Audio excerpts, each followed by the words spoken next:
Shalom saudaraku yang dikasih oleh Tuhan. Renungan pagi untuk membuka hati, mengawali hari, melangkahkan kaki, berjalan bersama dengan Tuhan. Saudara, memasuki minggu kedua di awal tahun ini, kiranya kita tetap bersandar kepada Tuhan, tetap boleh bersyukur untuk apapun yang kita alami di dalam kehidupan kita, dan tetap mengandalkan Tuhan untuk segala aktivitas, pekerjaan, atau tugas-tugas yang sedang kita kerjakan. Pagi ini kita akan melanjutkan perenungan kita melalui khotbah Tuhan Yesus di atas bukit.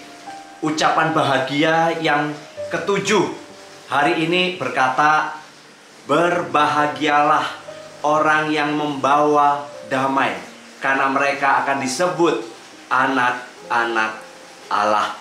Saudara, kata shalom atau damai adalah sapaan yang umum bagi orang-orang Yahudi.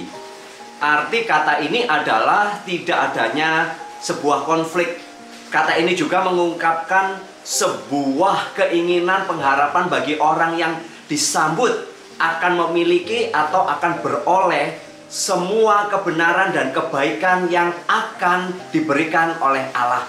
Singkatnya, kata ini berarti kebaikan tertinggi dari Tuhan turun atas kita sekalian.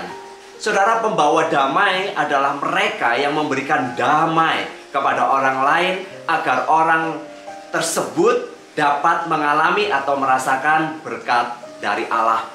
Anak-anak Allah yang sejati tentu akan menyerupai Bapaknya. Kita mengetahui bahwa kita diselamatkan oleh anugerah Allah dan kemudian diangkat menjadi anak-anaknya, seperti tertulis dalam Yohanes 1 ayat 12. Bukan itu saja, kita juga dimateraikan oleh Roh Kudus di dalam hati kita, sehingga kita juga dapat mengerti apa yang Tuhan kehendaki untuk kita kerjakan. Nah, saudara, Tuhan Yesus yang adalah sumber damai sejahtera itu sendiri telah memberikan damai itu di dalam hati kita. Saudara bisa membaca di dalam Yohanes 14 ayat yang ke-27. Sebagai anak-anak Allah, kita juga wajib untuk mencerminkan damai sejahtera dari Allah kepada orang-orang yang ada di sekitar kita. Pembawa damai adalah mereka yang mau membantu orang lain yang sedang bergumul dengan dosa, sehingga mereka mampu untuk meratapi dosa-dosa mereka di hadapan Allah dan kemudian merasakan damai pengampunan dari Allah.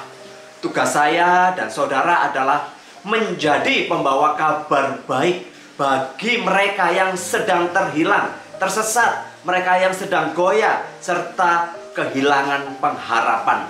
Pembawa damai adalah mengarahkan mereka untuk merasakan dan mengalami damai sejahtera Allah sendiri di dalam hidup mereka, yaitu dengan percaya kepada Tuhan Yesus.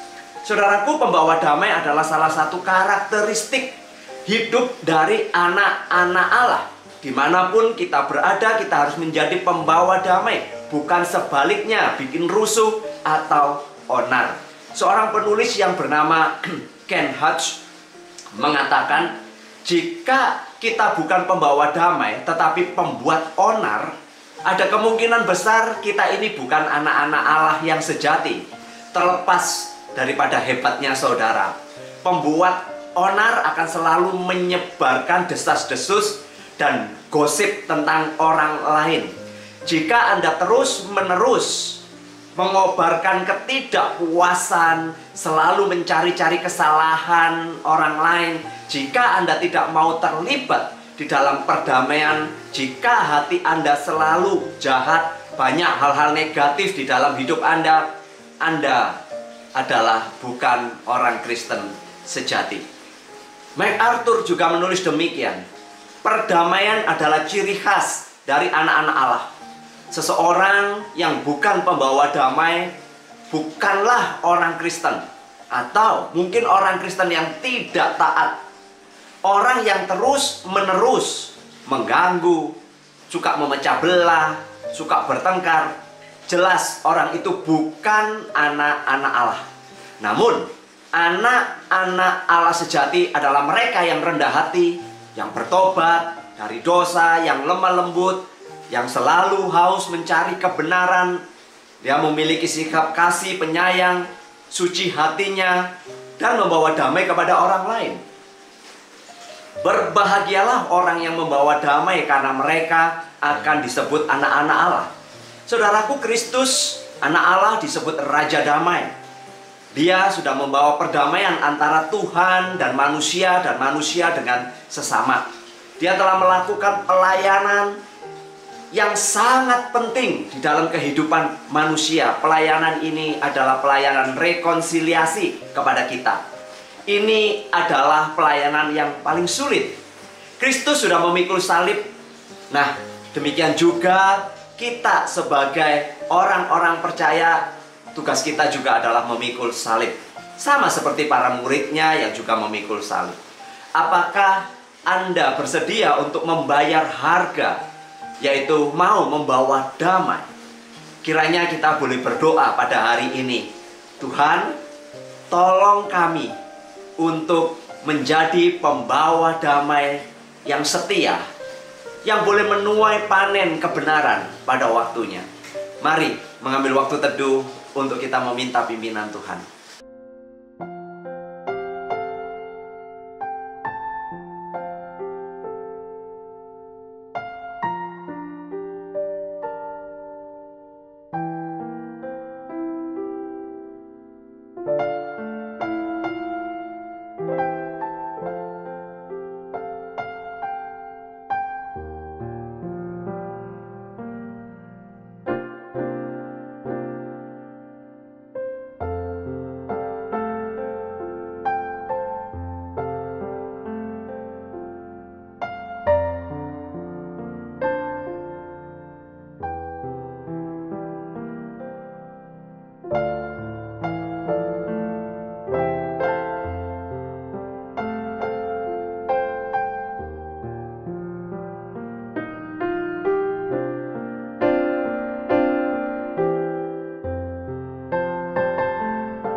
Tuhan Yesus, terima kasih kami boleh melanjutkan perenungan tentang khotbah di bukit.